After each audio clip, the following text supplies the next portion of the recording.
دوستو دوزخ میں عورتوں کی تعداد زیادہ کیوں ہوگی؟ اس کی پہلی وجہ یہ ہے کہ شوہر کو ایک حق یہ بھی حاصل ہے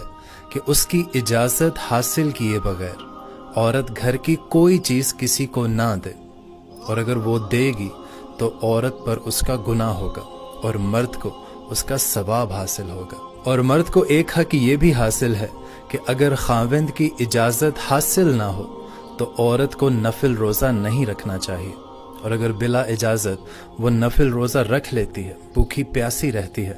تو اس کا روزہ قبول نہیں ہوگا۔ اور تیسری وجہ یہ ہے کہ اگر بلا اجازت عورت خاوند کے گھر سے باہر نکلے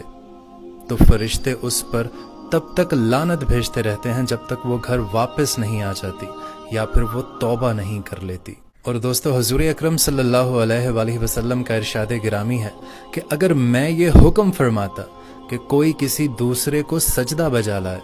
تو عورت کو حکم دیتا